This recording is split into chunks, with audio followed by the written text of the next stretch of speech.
Welcome to Inside Out, Mental Health at Work and in Life, where we're exploring why our workplaces feel the way they do and what it takes to build cultures that support genuine well-being. I'm your host, Catherine Eady, and today I'm joined by Irene. Welcome to the show. Before we dive into the topic of mental health at work and in life, for people meeting you for the first time, could you share a little bit about yourself? Sure. So I'm Irene.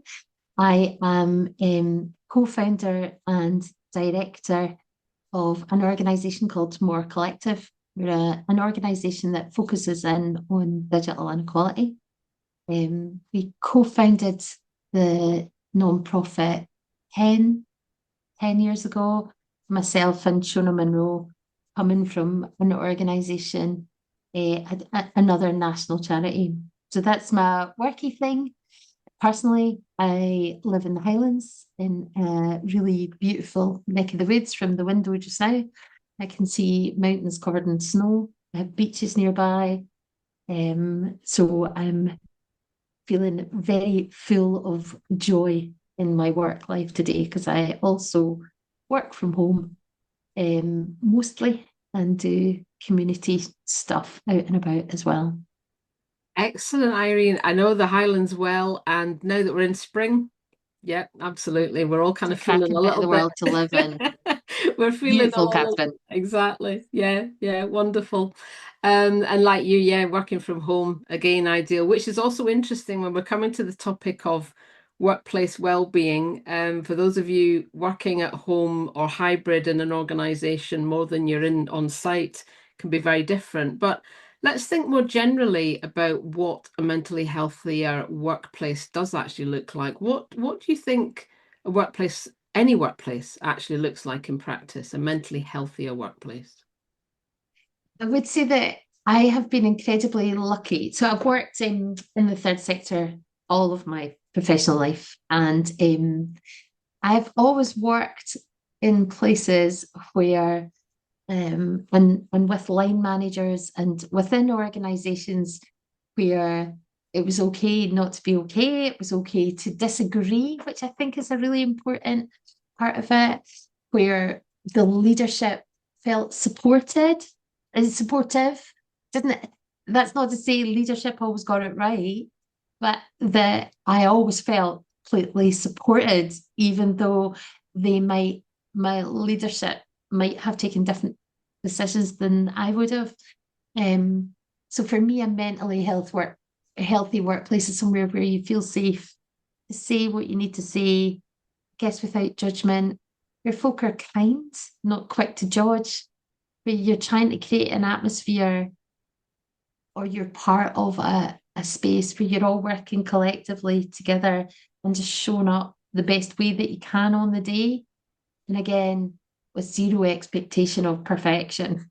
Mm. Um, we've definitely within our organisation tried to set up somewhere that we try really hard to be open about you just can't be perfect. None of us are covering ourselves in glory in the planet. We're just trying to get by. So I think for me, it's a mentally healthy workplace is a place of honesty, and it's okay to muck up, Mhm. and it's okay to disagree as long as all of that is sort of done with empathy and kindness. Yeah, absolutely. And I kind of, in the third sector, having come from the third sector myself and the conversations I've had with different sectors, which has been quite enlightening, is that we do tend to be in that space a bit more, but that's not without, as you mentioned, without its challenges, absolutely. And I think the larger the third sector organization, you do lose some of that. Yeah. You tend to find it's the smaller third sector that can operate with that level of support and empathy and kindness, and then it gets a bit kind of yeah, gets a bit kind of heavy and intensive the bigger you get. So, but it's not without its challenges. So I'm not sure kind of where or what you can bring to this kind of question when you've kind of been part of supportive organizations, but I'm sure you've had conversations with people around you. Where do you see organizations getting stuck right now? Oh, What I you're don't even need hearing. to look. I don't need to look. I can tell you where we get stuck is, or thinking about those bigger organizations where I've still felt supported, but I can see it getting stuck. Is like you say, the bigger the organization, the more you have to have a system in place. And we're all individuals, and therefore systems like might be there, but they don't necessarily meet the individual responses that are needed in different situations. And I think for smaller organizations, you're trying to do your best and know that you're failing because you're not doing it as well as this ideal place could be. So I think I'd said that idea of we try to be really open in our organization, that we're trying our best to be a supportive, open place for people in talking about their mental health if they need to, but also just talking about workplace well-being broadly, and that everybody feels part of the change or part of what we're trying to do. I know that we fail on that every day. So I know that we are not perfect at that. I know that some folk in the team might feel on certain days they're not heard properly, or the that we're just not doing as good as a job as we might. And some of that is to do with our own pressures within the organization, contracts that we need to meet, stuff that we just need to do. And then it means that other things are are not less important, but often take the back burner because ultimately we're trying to make sure that everybody can pay their rent. So sometimes you do have to be driven by the actual job and not the people in the place. So I think for bigger organizations, it's often the need to have a system approach because you're managing 500 people. Mm. And then people will fall through the gaps in a system because we are, as human beings, not designed to be in a homogenous system. And then for smaller organizations, it's capacity, not desire. Or for us, it's not that we don't want to be better. It's that sometimes our capacity is totally fried. Mm. So yeah, I think that's where we fall short. Mhm. Um, I think just picking up on that though, I think that's quite interesting, and I think no organization can be absolutely perfect. Being human, it's not yeah, yeah, it's not nothing to do with being perfect. We're all bringing all this stuff with us and carrying it around with us, and we've all got different personalities, different temperaments, different ideas and perspectives of what working in this any type of organization looks like. And many people go, I don't like this environment, and other people go, I love this environment. It's just so dynamic. But I think what I touched on from what you said there is that maybe it's less about that level of, that acceptance that things will never be perfect, but actually it's just being transparent and open yeah, with yeah, people. This is, and actually reaching out and saying to people, I'm sorry I didn't catch you the other day. I could see you were overwhelmed or what have you. But I'm here for you. And what do you need? And actually allowing people that psychological safety to speak up without that judgment, regardless of the organization's, you could say lack of perfection, but as I say, there is no perfection really. yeah, We have to be mindful that all workplace systems or whatever, how they're set up, are very dynamic. And yeah, that's how we need to respond to that dynamicism. It's just, the way it is. But if we respond to it, and goes back to the very beginning of what you said, if we respond to that with kindness and care and respect, then a little bit of, things that aren't going well is going to be handled better, yeah. I think potentially. so. Yeah. So, I think so. I um, mean, we're certainly fairly open about our imperfections. Like, so certainly in terms of, I think I'd said to you, Shona and I stumbled into these leadership roles that make me feel sick to my stomach. That's even kind of that we're accidentally running an organization. It wasn't. We're not. we are not entrepreneurial. We didn't set up going, yeah, we want to do this. A lot of people, I think, come into leadership roles because that is what they're looking for. That wasn't what we were looking for. So I think it makes us certainly pretty comfortable in talking about about our flaws. And in doing so, we hope we're creating an atmosphere where people feel it is okay to show up flawed. And we also hope that what we're also giving staff, like all of us in the organization, is the ability to suggest changes that we could make. And also, if possible, to take ownership of any change that we can do. So we have such an amazing team round about us who come with their own ideas and their own things. And our favorite thing is to be able to say, yeah, go do that. Like, go do that. That will be brilliant. That will only make us better, will only help shape us. So, yeah, it's also about trying to. We're lucky because of the size we are that we can say to anyone who has a good idea in the team, yeah, go try it. Like let's try that, let's shape that, let's do that. Or if there's gaps, then what should we do to fill the gap? What do we think we should do? And be able to adapt and respond that way as well. But yeah, Well, that's I the thing think as well. In healthier workplaces, there is that level of autonomy, being able to try things out, and but also try things. As I think in the UK in particular, for those listening, we have a terrible fear culture in the UK, a terrible blame culture. It really does impact how we run organizations. And actually, we need to allow people autonomy, try things out. Not everything's going to go the way you hope it's going to go.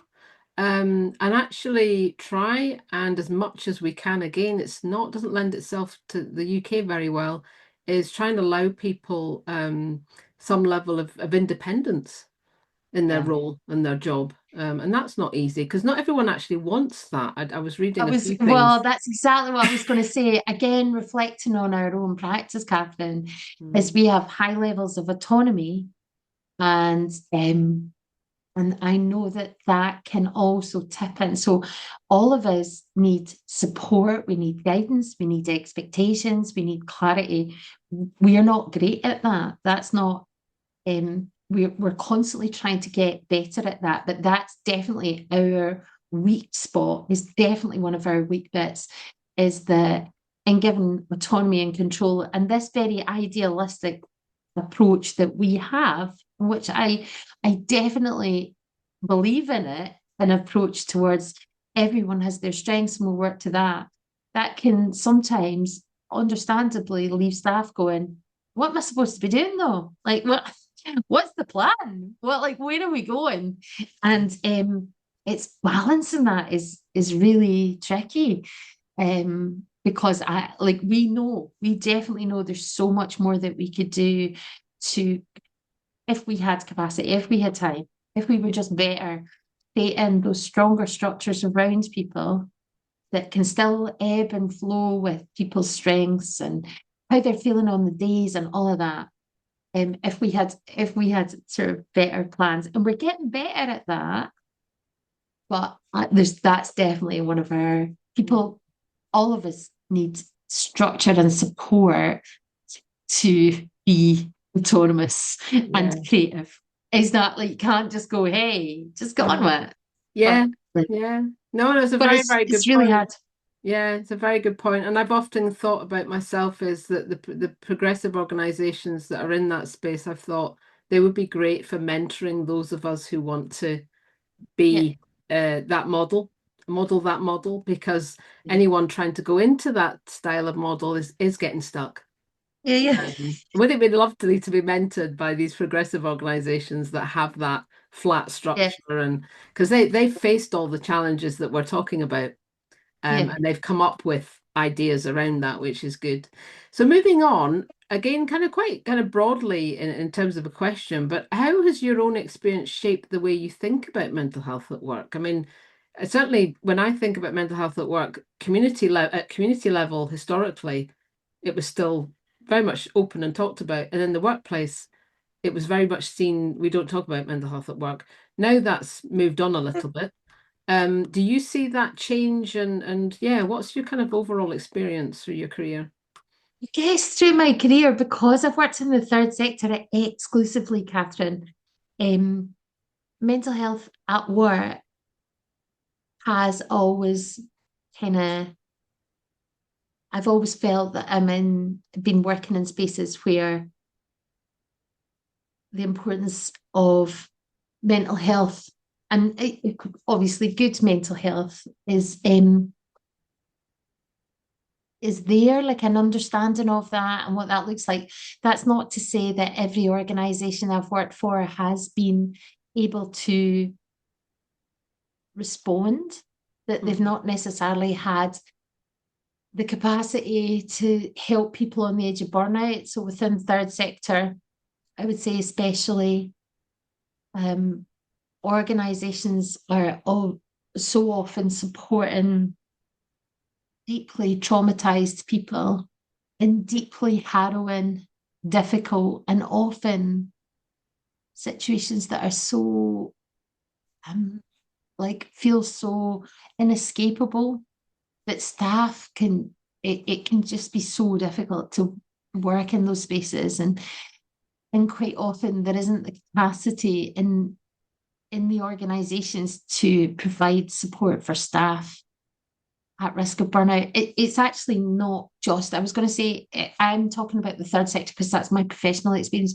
but I also see colleagues in the public sector. So if I think about social work Mm. and the job that social workers have to do, um, I think I think there's such a need there for staff to be supported in dealing with the trauma that they're experiencing every day. And even though you're supporting somebody with and through trauma, I think you're also carrying that yourself. You're carrying that responsibility, that yeah, I just think it's a huge thing. And I think there's most organizations that are doing that kind of work really struggle to make the appropriate support available because Hmm. the real cost impact of that is huge. So Yeah. quite often staff end up just moving on, which I understand too as well, because I also think you get to an end of what you're able to give in those scenarios. Mm. I don't think organisations um, have the capacity to build in the level of psychological support that's really needed to to help staff who are helping others through trauma. Mhm. So I think, what was your question? I feel I've gone off topic. Well, It's just you, something I yeah. think a lot about because I know that's something that we don't really build in, and for some of our work, not all of it, but some of it, I feel like what staff actually need is a very professional debrief, not just a peer to peer, but sometimes a real professional debrief Yeah. um, from somebody with expertise, so psychological expertise, psychological support. But um, I've never come into contact with a project that has that level of Mhm. support needed. And it's something we're thinking about. How do we do that? How do we do? Because another staff member has brought that and gone, is this something we can look at? Is this something we can do? But it's not really there just now. And certainly funders, public sector, I can't imagine a scenario where um, staff would be supported Yeah. through through that level of support, unless there's been a major incident. But when staff are seeing traumatic stuff routinely, then that's just accepted as your job. Yeah, I mean that's a good point, and I've thought that myself, having worked on the front line in that where, and again, it came down to money and funds, and project funded to provide Yeah. support to people, and they wanted to cut the travel time so that you could see more people in a day, and they wanted to make sure that your travel time was within a set time, and if it went over, you had to do more hours and all those kind of scenarios. But I can't help feel that in that particular scenario, wouldn't it be lovely to have a properly set up body? Yeah. Organization, set up body for people working in those types of fields and sectors. Yeah, That would ultimately and be completely funded by the Scottish government, because ultimately any place that I've worked in, you can't afford to do that yourself because you've not got the yeah, funds for that. Nobody funds that support to other yeah, people who support other yeah, people. yeah. So yeah, I think absolutely. absolutely, Catherine. It just feels like it should be something that exists Yeah. to carry is to help. And it's not that every person would need it all of the time, but it's just Oh, having that infrastructure there somehow. Because yeah. some organizations will build in peer, like so that peer support or that peer processing type space. But I still think then that peer is also trying to carry whilst still carrying all the same experiences. Yeah. And they're going, okay, I'll hold this for you today. Yeah. But it Yeah. seems to me that just so I don't know. Yeah, But it's yeah, interesting. And I've debriefed with managers as a result of particular experiences you've had as yeah, caring for other people, and that's fine as well. But again, it's just not the right environment for that. But it's interesting we talk about mental health at work, and you touched on kind of burnout. And I think in for any of you listening that's in a role that is frontline caring and whatever that looks like, there is a very big difference between compassion fatigue and burnout. mm, And we talk about compassion fatigue in some of the stuff we've done, and we've been doing some courses with people with compassion fatigue. And I think that's another interesting thing about mental health at work is differentiating what's impacting you at what time and by what, who is that, where's that impact coming from in your yeah, workplace, making sure you're identifying the right kind of causes of yeah, anyone's decline in the workplace. yeah. So moving on to kind of the next question on what do you think helps workplaces move from tick boxing to real culture change? We're hearing a lot. We have for many years heard a lot continuously about tick boxing. So what do you think beyond that looks like? I guess it's that everybody's got a baseline. So the tick box helps people think about a baseline. So it's not because I think quite often tick boxes are used disparagingly, right? But as somebody trying to run an organization, sometimes somebody telling me a tick box to do is my starting point to go, right, okay, what do we need to have in place? And it's so helpful having those things in terms of thinking about, policies for mental health at work and things like that. It's really great to have a tick box. Like, yes, I've done that job. Yes, I've done that.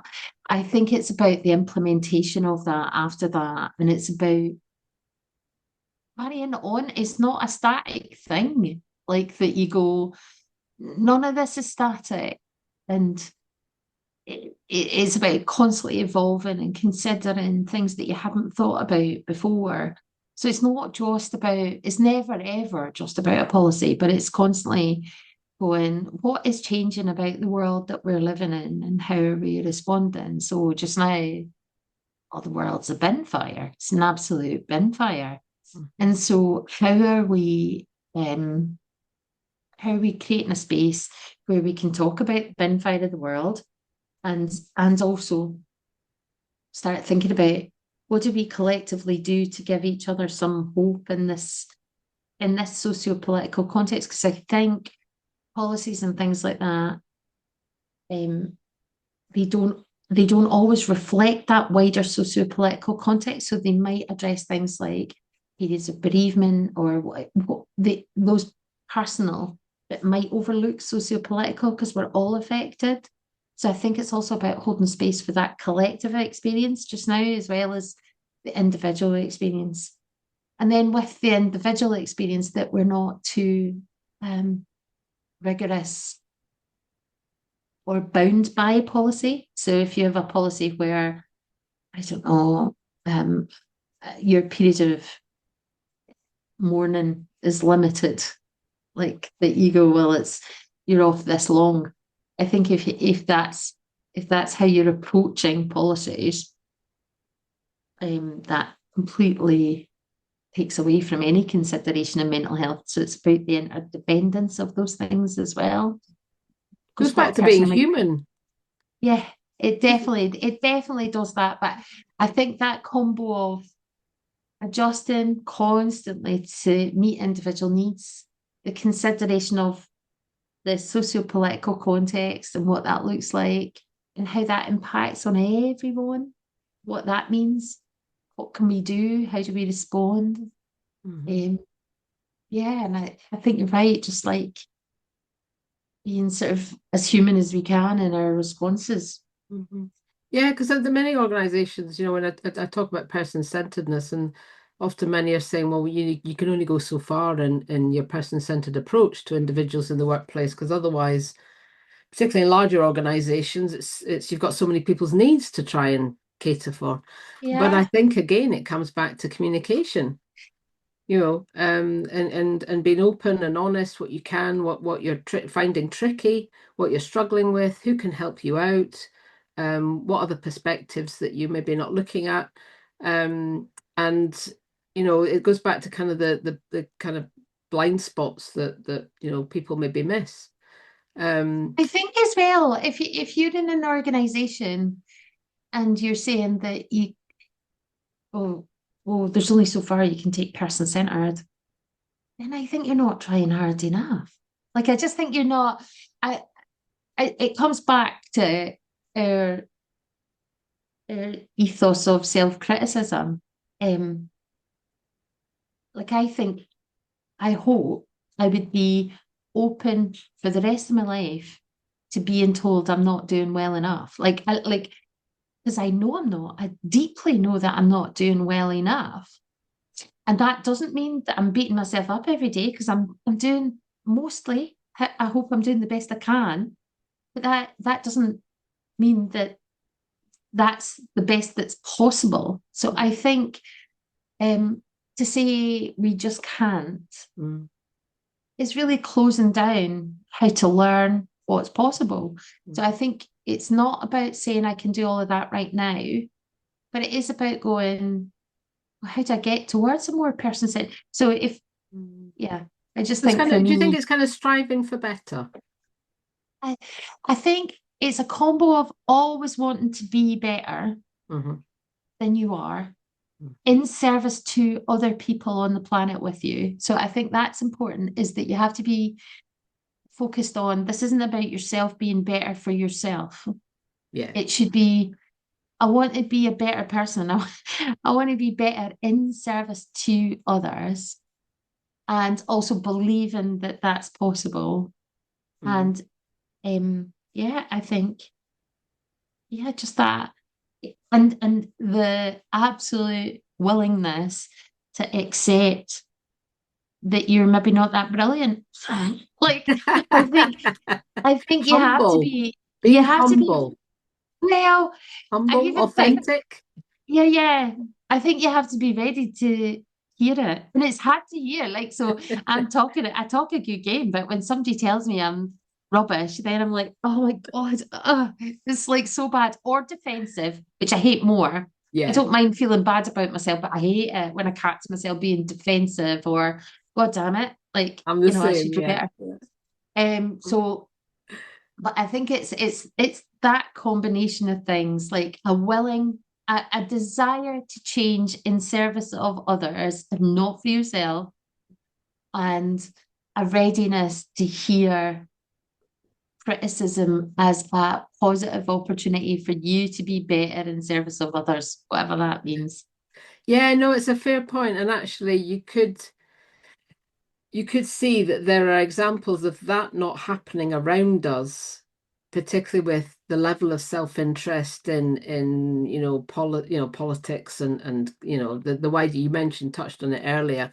When we're not seeing those behaviors being modeled around us, we then don't adopt Oh, those ourselves, and therefore the self-interest is actually really quite strong, and has been for a while. And it's how do we try and get past that self-interest and actually think about other people more. yeah, Goes back to the very yeah, beginning, kindness, being kind, considerate, yeah. respectful of others around you. Yeah. I mean, I think, where we are in the world is where we are in the world, but the kind of the follow-up questions to this is if you could change one thing that would improve, and one thing's probably a bit difficult, one thing to improve people's daily working lives at the moment, what would it be? What are you seeing that people are struggling with the most that could do with some improvement? It's one thing I like. I don't know. There's so much. I don't think I have because I can't imagine that there is one thing anyway. I guess is that it comes back to that idea of what we all need. Our all of our one thing is a different one thing. Yeah, So that's a fair for point. Fair so point. so for me there just isn't a one thing. Do you Um, think some of it's about just as simple as looking out for each other? I mean, Maybe. absolutely. There's those general principles of um, kindness, love, and empathy, and being able to talk about those things within the workplace, showing up with love, um, about sort of really practical love, about radical love, about that idea of love in service. And all of those things really matter because when you're in a workplace, you are in deeply meaningful relationships with people. In the same way, it's not the same as your family relationships, but it is relationships where you should have concern, you should have care, you should have worry about how that person is going about their day. You should have those things. So I guess for that to be built in, but it's so abstract. Mm, Um, but it's definitely for me that sort of relational approach in the workplace mhm. as best you can manage. And I think those big guys can do it as well. And I've seen some Mm, good ones trying, giving it a stab. So mm. No, that's very, very true. And I think that one thing can then impact all the little things we were just mentioning. If people are yeah. struggling with their finances and cost of living, or people are struggling with maybe caring responsibilities, or people are, even struggling from a workplace context, I think just, yeah, that one thing can improve lots of the little Mhm. things that kind of sit around that, which Yeah. is kind of impactful. Yeah. For kind of last few kind of questions for people who hold influence, what do you think using it well looks like? A lack of defensiveness, Mm, empathy, kindness, um, open self-reflection and accountability. I guess that sort of transparency. Because when you look at how that, I guess, how the socio-political context impacts on all our mental health and well-being, I think so many of us are feeling so fractured right now, um, because of all the shouting, because of the opposition, because of the lack of critical reflection, because of the polarization. yeah. So for me, I guess it can look like exploring paths together, not paths apart. It can Mm, be just community connection, like all of those kind of things. But they can be practical because I think a lot of the words you and I are using just now sound so abstract, mhm, but they are actually doable things. So it definitely mm. think more of that. I think so too, and I think now more than ever, people who hold influence do actually now need to use it well. Yeah. We need to be seeing that much more because of where we are with all the division, polarization, everything that's going on. Yeah. Those who hold influence could really make a big difference right now. Um, I think there's so much that you can do in terms of if you're in any position of influence at all, really helping people explore what empathy looks like, about setting agenda and tones that are rooted in empathy and a shared experience of the world and living through the world, like rather than it be us and them, because so much of our work um, in the third sector is responding to people who have been othered or vilified, or it's Mm. just really. So I think in terms of that Yeah. kind of leadership, mm, what what what could how could people with influence use it well? It's definitely around that, creating a space for empathy and compassion and valuing that. Mm. Hmm. Yeah. Yeah. Yeah. Well, nicely leading on to kind of wrapping up, but given it's interesting, it's been such an interesting question to ask at the end of each of these discussions. Given the current landscape, what does still give you hope? Um, I am so lucky, Catherine, in that I work with people both in my team, our collective team. I even hate that I just said my team, but the team that I'm part of, and the organizations we work with. I am constantly blown away by how people show up with love, how they turn up, trying their best to make a positive difference in the world, how they will fight so hard for other people, how they never, like, just so many people who don't make themselves the priority and who are just always ready to respond with love in these different scenarios. And that absolutely gives me hope every single day. So the organizations we work with are just doing incredible things all of the time. The staff at Mhor are just incredible in what they bring. So that is just, yeah, it's just like so much hope because there's so many good people. Mhm. Most people are good in my experience. Most people are kind. Most people are loving. And um that is my experience. So it's that gives me such hope, is that, like, seeing that in the workplace, seeing that how people show up with that good humor, or yeah, that desire to be better.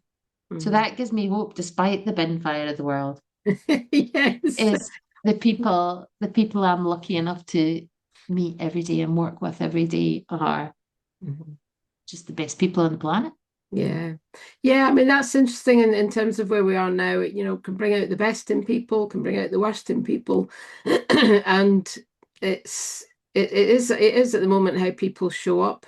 And I think there's a lot of people um really passionate about changing what's going on and wanting things to be different, and Yeah, they go yeah, out and collectively and as a group campaign, and there's lots of yeah, campaigns out there's a lot of people doing the walks and standing outside various places, parliaments and all this, saying we want different, we want. So yeah, that's seeing that kind of collective groups come together for the causes that they're most impacted by, I yeah. think is the hope that's still around us to have things differently. Yeah. Yeah, and I think as well within our team as well, that idea of activism, so feeling stronger. And this again was led by the team going, we need to think more about how we're responding, what we're doing, what we're sort of almost having a manifesto approach to go, this is what we believe in. So we believe in, and we have love written into our manifesto of how we work and how we are. And I think, like, just saying that's how we're going to be and Mhm. helping us chip away at big global problems. This is our Yeah. wee bit. I think that helps as well. Yes, don't underestimate the chipping away. I mean, I think many, many, many people think, that there's not enough we can do, but actually it is Yeah, chipping away at it. do something. Yeah, Definitely do something is better than doing nothing. And yeah, it makes you feel better just doing something. yeah. Good for your mental health, Yeah. which is the key thing here. Okay, any last minute thoughts before we wrap up? Any kind of reflections or anything you want to add? No, as I sort of started with, I know that if I were to reflect too deeply on it, it would just be all a pile of wild ramblings. Because I'm very aware of my own limits in speaking concisely or clearly. So yeah, so nothing more to add. Oh, thanks so much, Irene. It's lovely to have you on this podcast. And for those of you listening, we'll see you at the next one.